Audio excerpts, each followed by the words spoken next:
Muy bien, mis amados hermanos. Es momento de estudiar la palabra del Señor. Seguimos en el libro de Habacuc, un libro que se ha tornado muy interesante y que de veras espero yo que esté siendo de bendición para su vida, como lo está haciendo para la mía, y que nos esté llamando, mis amados hermanos, a un cambio, a la transformación de nuestras vidas. Recordará usted que Habacuc está escuchando en el capítulo 2, abra su Biblia en Habacuc capítulo 2, está escuchando la respuesta de Dios ante la inconformidad que Habacuc presenta. Recuerda usted que Habacuc tiene un conflicto en su fe, porque él le ha hablado a Dios, se ha quejado delante de Dios, ha pedido de Dios una respuesta y pareciera, según Habacuc, que Dios no está respondiendo. Pareciera que el actuar de Dios va muy en contra de lo que Habacuc mismo conocía de él. Por lo mismo, recordará también usted que Dios le comienza a dar la respuesta, y lo primero que le dice Dios a Habacuc, y déjeme repetirlo cuantas veces pueda, es, recuerda Habacuc, que el insolente no tiene el alma recta, pero el justo por la fe vivirá. Y eso, mis amados hermanos, es un punto importante para nosotros. Debemos recordar siempre, que el justo por la fe vivirá, y que la fe, la verdadera fe, está en la palabra del Señor. Es el consejo que Dios mismo nos ha dado en su palabra y la forma en la que podemos conocer su proceder. Entonces, teniendo esto en cuenta, recuerda usted también que Dios le ha estado dando a Habacuc una serie de respuestas, por decirlo así, y le hemos llamado la respuesta de Dios que aflige. Esto porque Habacuc ve al pueblo de Israel, al pueblo de Judá, teniendo prácticas malas, prácticas pecaminosas.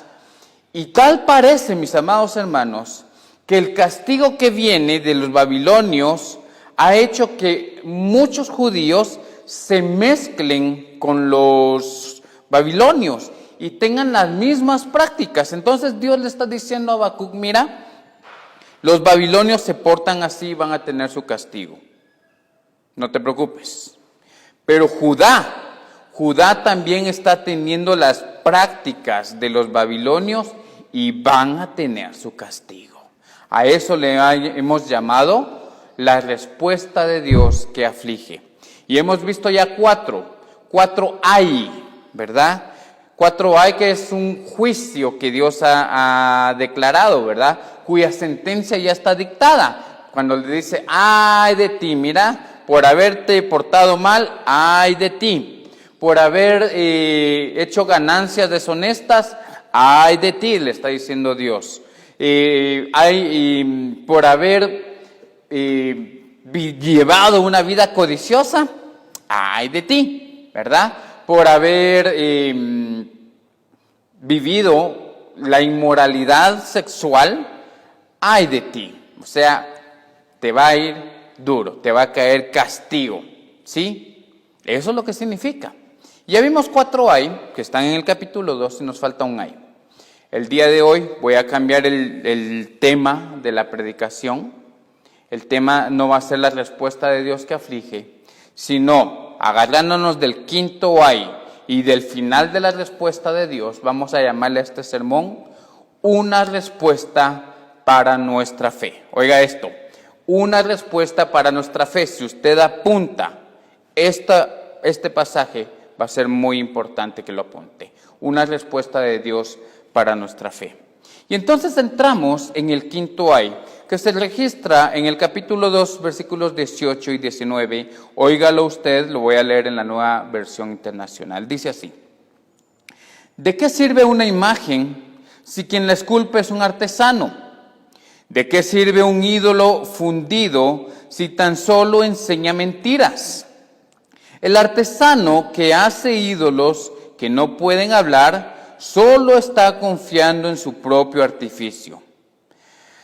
Ay del que le dice al madero: despierta, y al a la piedra muda le dice, levántate. Aunque están recubiertos de oro y plata, nada pueden enseñarle, pues carecen de aliento de vida. Vea esto usted.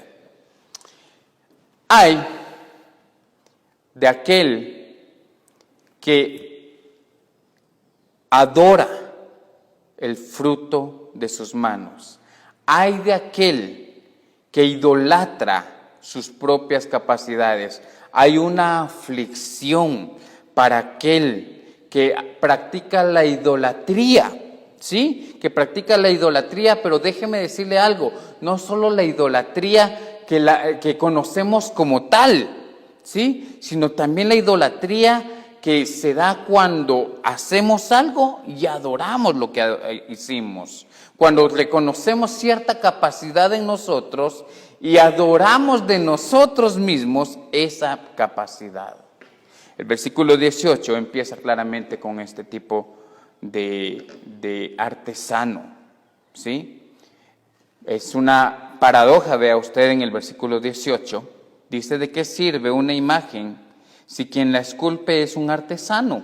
¿De qué sirve un ídolo fundido si tan solo enseña mentiras? Dice acá, hermanos, que ¿de qué sirve realmente? ¿De qué sirve esto? Es la paradoja de la vida, ¿sí? El artesano adora su creación y no solo la adora, sino que invita a otros a que la adoren. ¿No le parece eso un poco extraño y a la vez tal vez hasta ilógico? Que venga un artesano y haga cierta escultura, llamémosle así por pensar en algo, hace una escultura así hermosa, bonita, sus detalles que hay, dice uno, esto es arte. Y dice el mismo artesano, el mismo artista, dice, wow, eres lo mejor que he hecho, y la pone en cierto lugar y comienza a rendirle culto. Y no solo eso, sino que el mismo artesano llama a otros y dicen, ven, miren qué hermoso ídolo el que yo hice, miren qué hermosa obra, miren qué hermosa empresa la que inicié aquí, adórenla también ustedes, ríndanle culto, ríndanle tiempo. Esa es una paradoja de la vida. Y mis amados hermanos, Dios declara juicio contra el que confía en la obra de sus manos, ¿sí? Dios declara juicio contra el que confía, el artesano, que confía en la obra de sus manos, ¿sí? Y ni siquiera confía en las manos que lo realizaron, sino en la obra que realizó, ¿sí? En la obra que realizó. Esa obra tal vez necesita de las manos del artesano para tener vida, pero el artesano no adora ni al que le dio las manos, ni a sus propias manos, sino al artefacto, al artilugio que creó con sus propias manos. Y Dios dice, ay de aquel, ¿sí? Hay varios tipos de idolatría en estos tiempos. Usted podrá conocer que hay personas que adoran imágenes hechas por hombres. Hay mucha religión en este mundo donde se crean imágenes y adoran a las imágenes, les rinden culto a las imágenes, les hacen templos a estas imágenes de hombres, hechas por hombres, les hacen templos, les ponen velas, les hacen oraciones, ¿sí? Los declaran santos, los declaran milagrosos. Y Dios está diciendo que esas imágenes o esas formas han sido hechas por hombres. También existe la idolatría a artefactos hechos por hombres. Déjeme decirle que sí. Por ejemplo, hay idolatría, pues podría ser a un objeto que está dentro de alguna iglesia, dentro de algún templo. Algunos adoran algún libro. Adoran al libro, le rinden culto al libro. Algunos incluso adoran alguna marca, algún carro, algún teléfono. Lo cuidan de tal manera, les rinden culto, creen que es lo mejor que hay, ¿sí? Hay idolatría también al trabajo. Hay muchos que adoran su trabajo. ¿Y sabe cómo lo puede reconocer? Por el tiempo que le invierten. Le invierten tanto tiempo al trabajo que no tienen tiempo para su familia ni para la casa del Señor.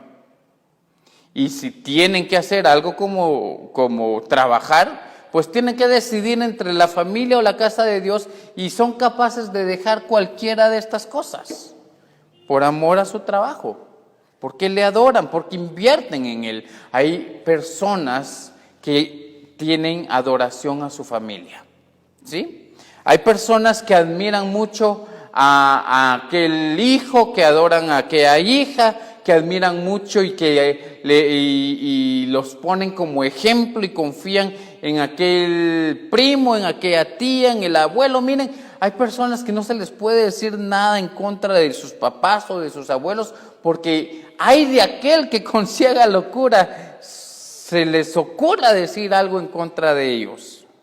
Y eso puede caer en el punto de la adoración. Eso puede caer incluso en el punto de la idolatría. Hay también adoración a los pensamientos.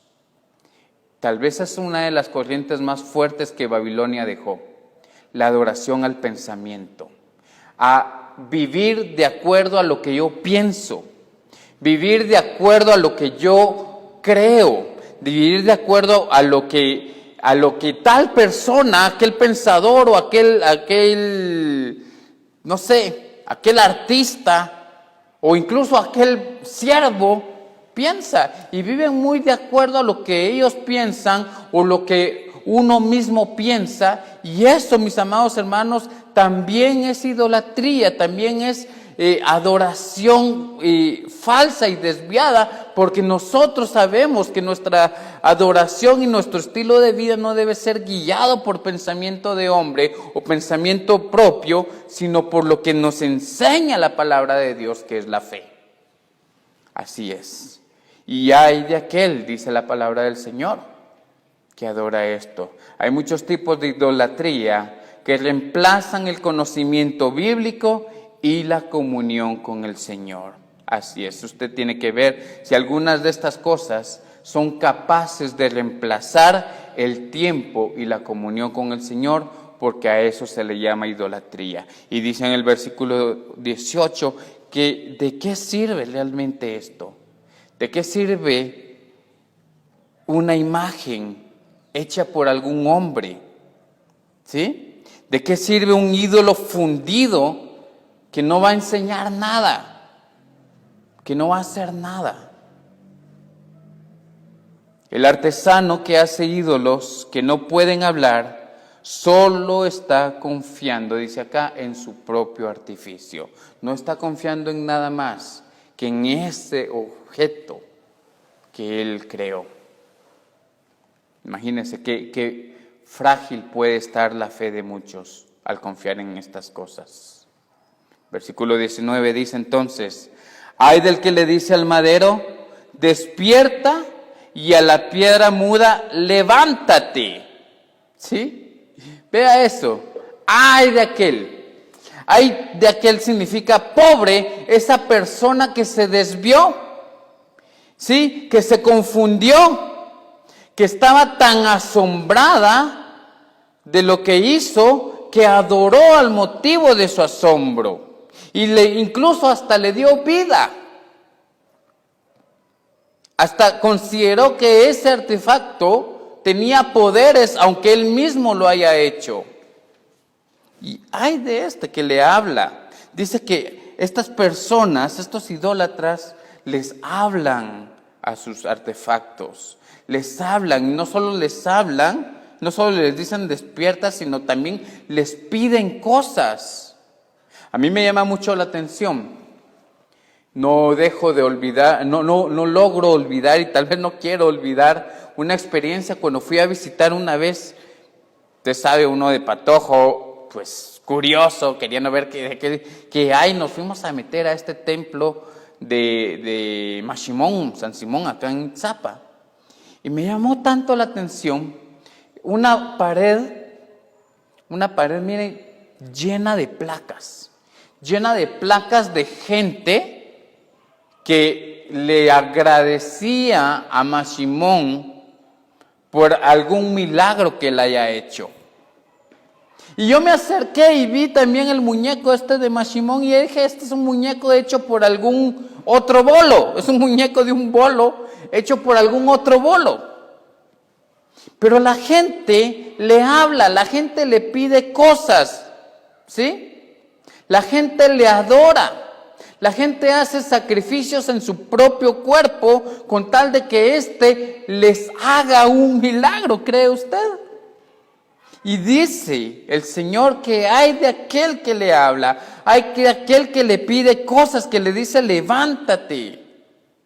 Hay de aquel que le adora y que incluso le adorna. Vea usted ahí en el mismo versículo 19. Aunque están recubiertos de oro y plata, nada pueden enseñarle, pues carecen de aliento de vida. Y es que sí.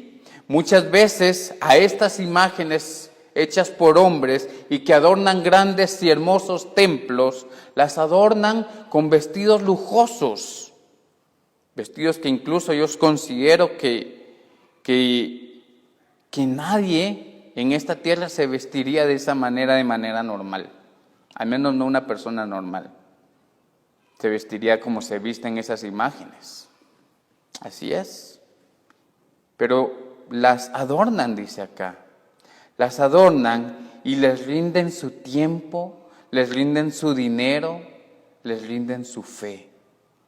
Así dice la palabra del Señor. Están cubiertos de oro y de plata, pero óigame esto, nada pueden enseñarle. Realmente el Señor está muy en contra de la idolatría. Está muy en contra de aquel que hace imagen de Él, o de algo que esté en el cielo y en la tierra.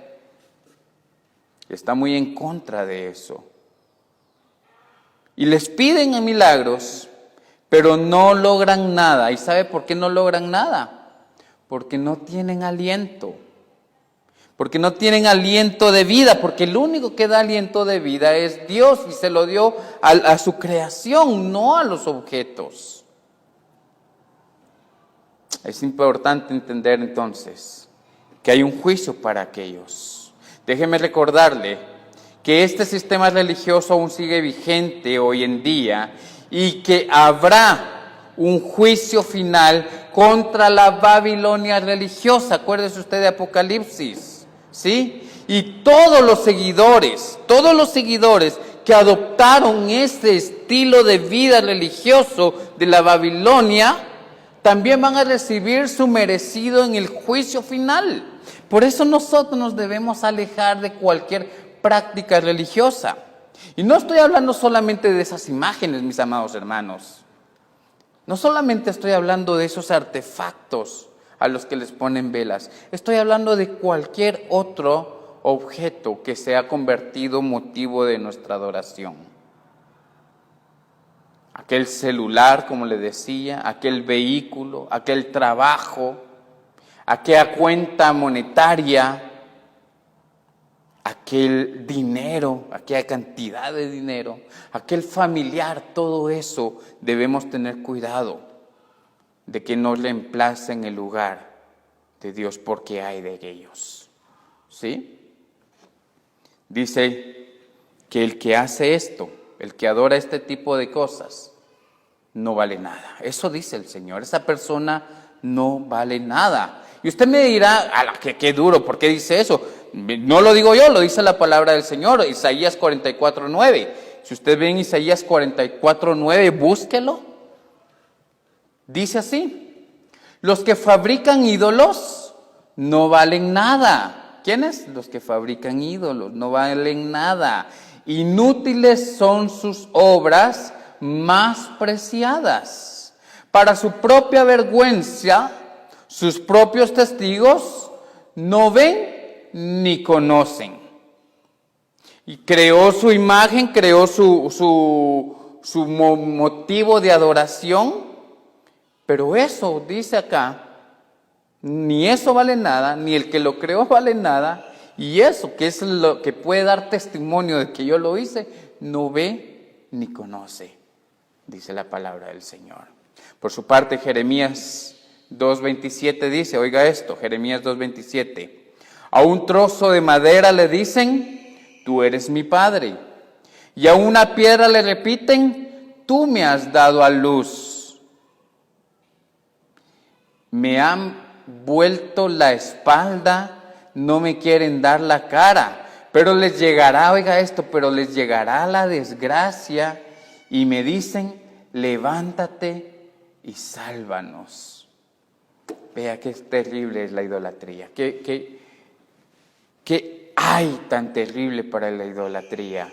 Sí, para el que adora lo que no debe adorar, le llegará la desgracia, dice el Señor, porque le habla a la piedra, a la madera, y le dice, tú eres mi padre. Y a la piedra le dice, tú me has dado a luz. Es terrible la idolatría. Por eso, hermanos, nosotros debemos tener sumo cuidado cuando desviemos la atención del que nos bendice hacia la bendición que Él nos dio. ¿Sí? Debemos tener mucho cuidado de eso, de desviar nuestra atención del que nos bendice hacia la bendición que Él nos dio. Debemos tener cuidado con eso. Y usted debe decidir eso. Usted debe decidir, mi amado hermano, mi amada hermana, amigo que me escucha, realmente hacia dónde va a estar su adoración. Porque la idolatría traerá castigo. Josué se lo dijo al pueblo, Josué 24:15, usted ha de conocer este pasaje. Josué 24:15, él se lo dijo al pueblo en medio de un pacto que iban a hacer. 24:15 dice, pero si a ustedes les parece mal servir al Señor, elijan ustedes mismos a quienes van a servir. A los dioses que sirvieron sus antepasados al otro lado del río Éufrates, o a los dioses de los amorreos, en cuya tierra ustedes ahora habitan. Pero por mi parte, mi familia y yo serviremos al Señor. Vea eso, qué hermoso, qué hermoso. Y realmente creo que la Reina Valera este versículo lo traduce aún mejor, porque dice, porque yo y mi casa serviremos al Señor. Usted dirá, pero es que normalmente uno va en segunda persona, uno va después, o como decimos, el burro por delante. No, en ese versículo está bien traducido yo y mi casa, porque está declarando algo. Miren, ustedes pueden decidir adorar a los dioses del otro lado del río, del mar, allá con Egipto. Sí, pueden adorar a todos esos dioses si ustedes quieren. O pueden servir si quieren a los dioses de ahora, no a los de antes, sino a los de ahora, que en la tierra de los amorreos, la tierra del materialismo, la tierra del consumismo. Ustedes pueden adorar a todo eso si ustedes quieren y rendirle culto y rendir su tiempo a todo eso. Pero yo, dice Josué, y así lo quiero decir yo también, pero yo y mi casa, que viene detrás de mí, dice Josué, y así dice el hermano Oscar ahorita, yo y mi casa, la que yo dirijo, la que viene detrás de mí, nosotros serviremos al Señor, serviremos a Jehová. Yo quiero que usted también diga esa promesa. Yo me alejo de la idolatría, yo me alejo de las prácticas paganas, mundanas. Yo me alejo de adorar lo que no debo adorar, porque yo y mi casa vamos a adorar solamente al Señor. Así debemos decir. Y entonces entra el versículo 20. El versículo 20 como una respuesta a la fe de Habacuc, una confirmación a la fe de Habacuc. Al versículo 20 lo he titulado La fe en un Dios vivo. La fe en un Dios vivo. Vea usted, dice el versículo 20, en cambio, y ese en cambio es el que nos contrasta a los dioses de Babilonia y que Judá había adoptado, en cambio, o más, dice en otras versiones, más el contraste de esos dioses con este que Dios que se presenta ahorita. Dice acá, en cambio, el Señor está en su santo templo. Vea qué belleza. El Señor está en su santo templo. Guarde toda la tierra silencio en su presencia.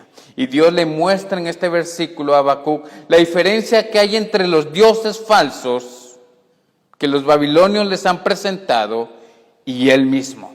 Mira, Habacuc, esos dioses y yo somos totalmente diferentes. Primero, esos dioses son hechos por hombre, no enseñan nada y no te dejan nada.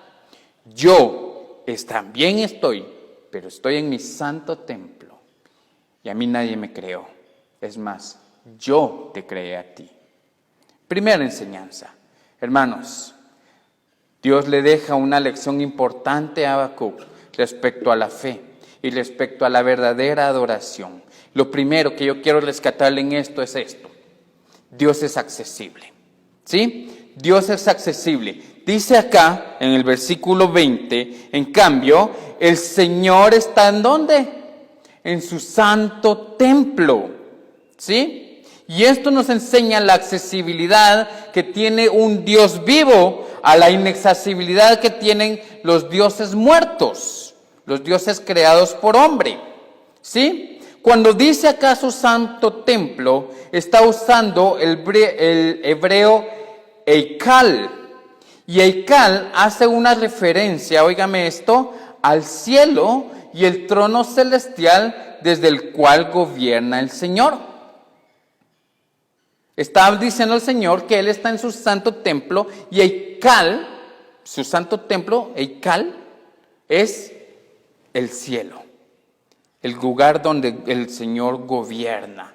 ¿Sí? Salmos, por ejemplo, Salmos 11:4 dice: Jehová está en su santo templo. Jehová tiene en el cielo su trono. Sus ojos ven, sus párpados examinan a los hijos de los hombres. Vea eso, totalmente diferente el Señor a los dioses de este mundo. También hace referencia, óigame esto, Jehová está en su santo templo, hace referencia a que Dios responde a los que le buscan en oración. ¿Sí? A eso está haciendo referencia a Dios cuando dice que Él está en su santo templo. Que cuando uno ora, por ejemplo el Padre Nuestro, recordará usted cómo empieza.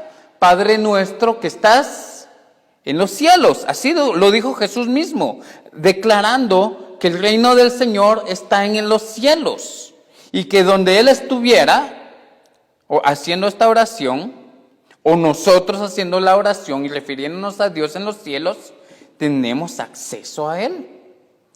Vea usted primer libro de Reyes, primero de Reyes 8, 28 al 30, se lo voy a leer. Con todo, tú atenderás a la oración de tu siervo y a su plegaria, oh Jehová Dios mío, oyendo el clamor y la oración de tu siervo, hace hoy delante de ti. ¿Qué hace hoy delante de ti? Que estén tus ojos abiertos de noche y de día sobre esta casa, sobre este lugar del cual has dicho, mi nombre estará allí. Y que oigas la oración que tu siervo haga en este lugar. Oye, pues, la oración de tu siervo y de tu pueblo Israel, cuando oren en este lugar, también tú lo oirás en el lugar de tu morada, en los cielos. Escucha y perdona. ¿Qué está diciendo esto? Está diciendo el escritor: Señor, aquí está mi oración. Y tú que estás en los cielos, atiende mi oración, Señor. Atiende a mi necesidad, Señor. Y el Señor hoy le está diciendo a Habacuc, el Señor está en su santo templo, ese lugar accesible al que tú puedes llegar. Los dioses e ídolos e imágenes de Babilonia se centran en lugares específicos, en templos específicos, y necesitan hacer apariciones en diferentes lugares para que les pongan nombres en diferentes lugares. Por eso usted verá que hay una una virgen de acá, una virgen de allá, una virgen de lo uno. Y miren, en cada lugar, y hay un santo de tal lugar, y santo de San Andrés, y santo de aquí. Miren, y en lugares específicos se han centrado porque ellos no son como nuestro Dios, ¿sí? Nuestro Dios está en los cielos, dice la palabra. Y entonces viene lo segundo. Ante ese Dios accesible, que está en su santo templo, guarde toda la tierra silencio en su presencia. O como dice la versión más conocida, calle delante de él toda la tierra. Y calle delante de él toda la tierra, mis amados hermanos, nos tiene que dejar algo muy importante que entender, ¿sí? Y es ese silencio que merece la presencia de Dios. Dios está en su casa celestial, donde todos tenemos acceso a Él en cualquier lugar y en cualquier momento, ¿sí? Ese santo templo quiere decir que Dios está en cualquier lugar y que usted allá donde me está oyendo o yo acá donde estoy, podemos acercarnos al Señor y su santo templo, que es el cielo, tenemos acceso a Él. ¿Sí? Usted puede orar con Él y tener acceso a Él ahorita. Pero también quiere decir algo muy importante, que su santo templo en estos tiempos se ha mudado de lugar. No solo es el cielo, sino también está en otro lugar donde podemos tener acceso al Señor. ¿Dónde es ese lugar? Vea usted Romanos 8 y 9. ¿Cuál es ese otro lugar? ¿Cuál es ese otro templo del Señor donde podemos tener acceso a Él? Romanos 8 y 9 dice: sin embargo, vosotros no estáis en la carne, sino en el Espíritu, si en verdad el Espíritu de Dios habita en vosotros. Pero si alguno no tiene el Espíritu de Cristo, el tal no es de Él. ¿Va tomando idea de dónde está el templo del Señor? 1 Corintios 3:16, más claro. ¿No sabéis que sois templo de Dios y que el Espíritu de Dios habita en vosotros? Usted tiene acceso al Señor en su propia vida, en su corazón. Segunda de Corintios 6:16 dice: ¿o qué acuerdo tiene el templo de Dios con los ídolos?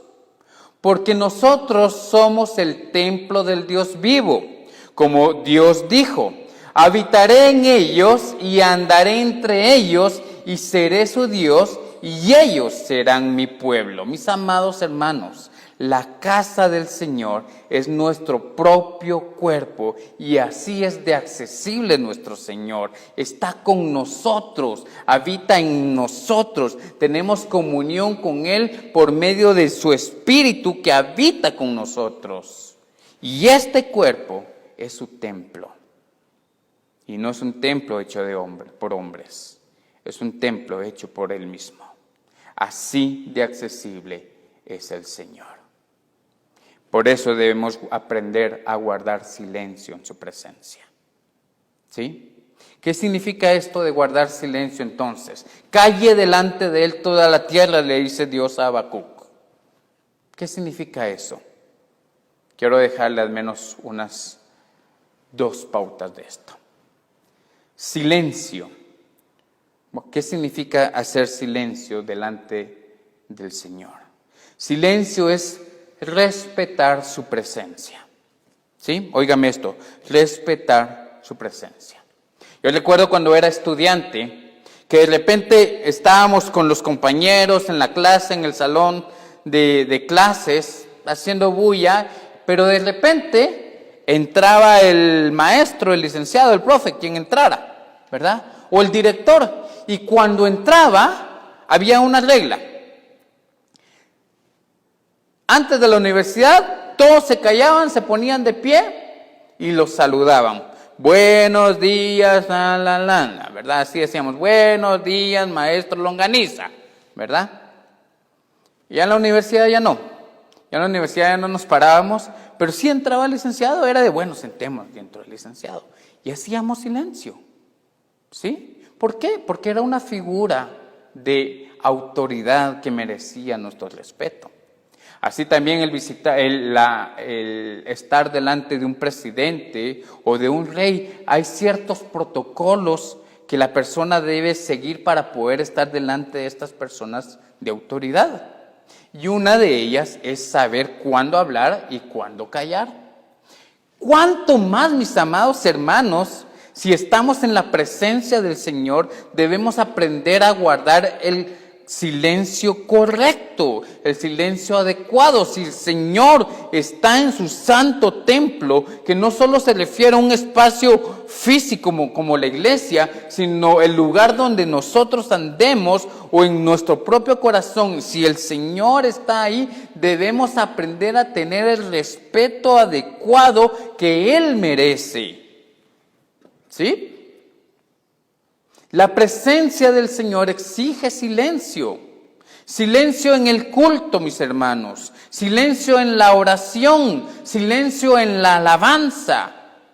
Y no estoy diciendo con eso que entonces hay que callarse, no. Estoy diciendo que muchas veces nuestra mente anda por otros lados. Nuestra distracción anda por otros lados.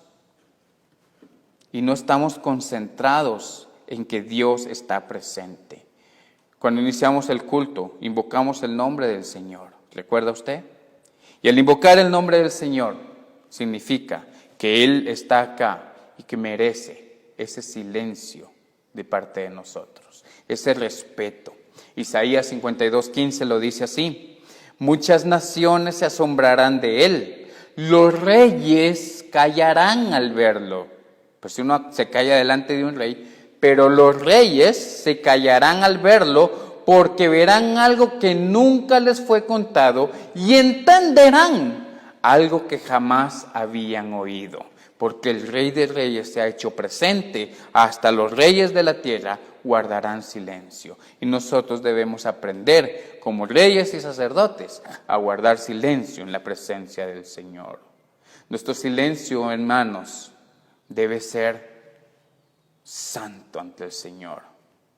¿Sí? Un silencio espiritual, un silencio de nuestros pecados, un silencio de nuestras críticas, un silencio, mis hermanos, de nuestras inconformidades. Eso no me gusta, eso no me parece, es que ese himno no era así, es que lo que dice, no, calle delante de Él, porque el Señor está presente.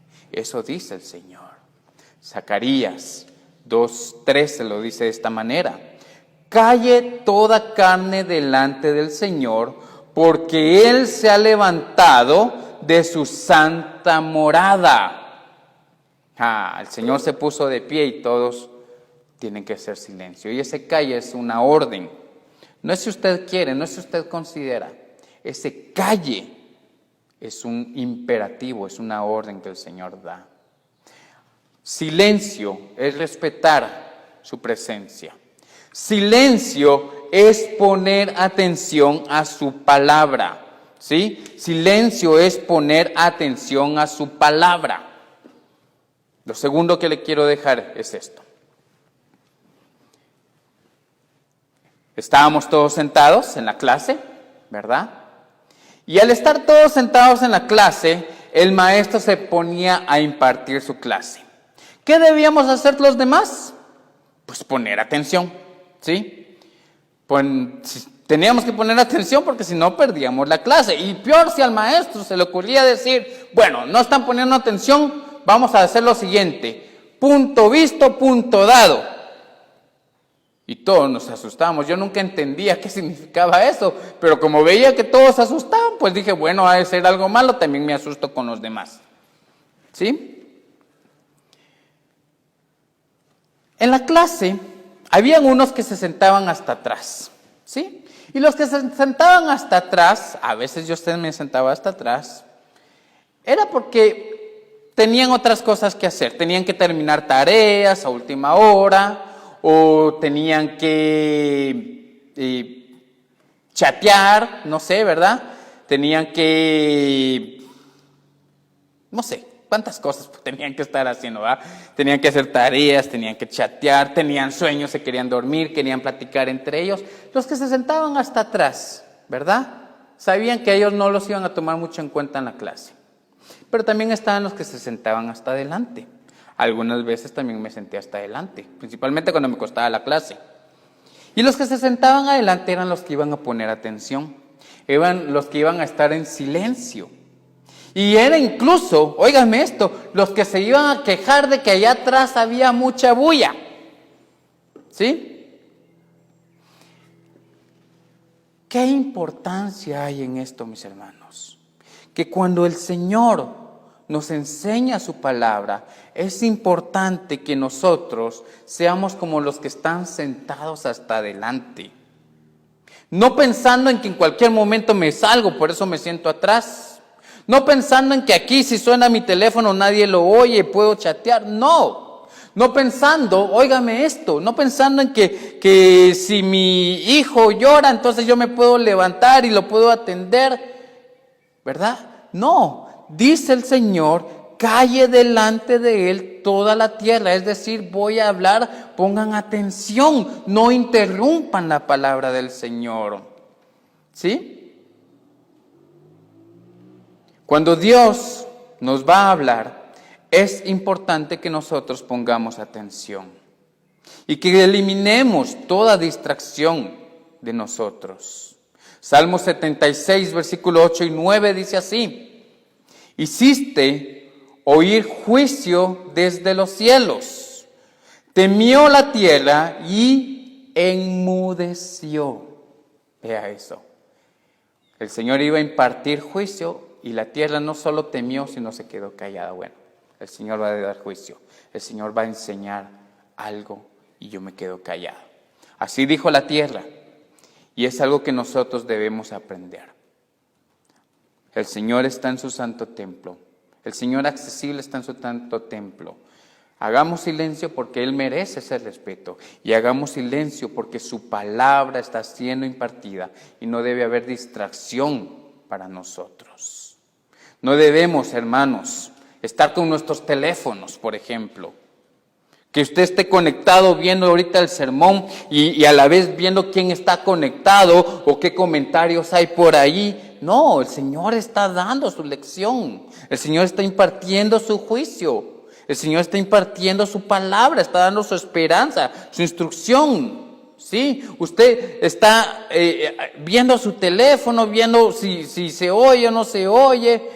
O de repente con los hijos, ¿verdad? Que hay que atender al nene, que hay que atender a la nena, que el esposo, miren, que hay que hacer oficio, que tenemos hambre. Y el Señor está impartiendo su clase y nosotros no estamos en silencio delante de Él. A veces nuestros oficios, que hay que barrer, que hay que trapear, que hay que hacer la cama, que va a venir gente. Y no estamos para escuchar su lección. Y no estamos en silencio delante de Él.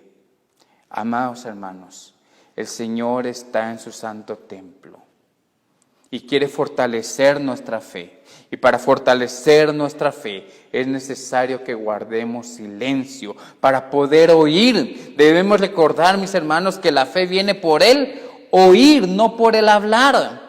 ¿Y el oír qué? La palabra del Señor, no la palabra del hermano Óscar o de cualquier otro. La palabra del Señor, mis hermanos, viene a fortalecer nuestra fe, pero si nosotros no estamos en silencio, si nosotros tenemos mucha bulla en nuestra mente o en nuestra ocupación, tenemos tanto que hacer y no estamos en silencio, no vamos a fortalecer nuestra fe. Y esa respuesta que Dios tiene para nuestra fe en Habacuc 2:20 seguirá en conflicto. Porque el Señor nos ha pedido silencio, pero nosotros no lo hemos sabido guardar. Esta es la diferencia entre los dioses y Dios. ¿Sí? Entre los ídolos y el Señor. Que el Señor sí es accesible y nos quiere hablar. Y no solo nos quiere hablar, sino nos quiere fortalecer, nos quiere enseñar. Y esa fe se gana cuando oímos la palabra en silencio. Hermanos, esto es lo que el Señor quiere enseñarnos hoy. Nuestra fe no debe estar sentada en un lugar, sentada en el lugar correcto, sino en Dios, ¿sí? No debe estar sentada en un lugar que no es, en un lugar incorrecto. Debe estar sentada en Dios. Aprendamos a hacer silencio ante su presencia, ante su palabra, y veamos así cómo nuestra fe se hace fuerte. Mis amados hermanos, es el consejo que el Señor le da a Habacuc. Vienen cosas difíciles, dice Habacuc, pero yo seré un Dios accesible. Y aunque tú durante este tiempo has vivido esa experiencia difícil y sientes que yo no te he escuchado, déjame decirte algo. Yo estoy sentado en mi santo templo. He sido accesible ante ti. Y si ahora guardas silencio y escuchas mi palabra, fortalecerás tu fe y saldrás adelante en esta situación. Padre, gracias por tu palabra. Gracias, Señor, porque nos estás llamando a llevar, Señor, una verdadera fe. Y si nosotros mismos hemos puesto obstáculos para nuestra fe, hoy, Señor, queremos hacer silencio y queremos alejarnos de todos esos Señor, de todas esas aflicciones. Queremos alejarnos, Padre, de esa idolatría, porque a veces esa misma idolatría no nos deja acercarnos a ti.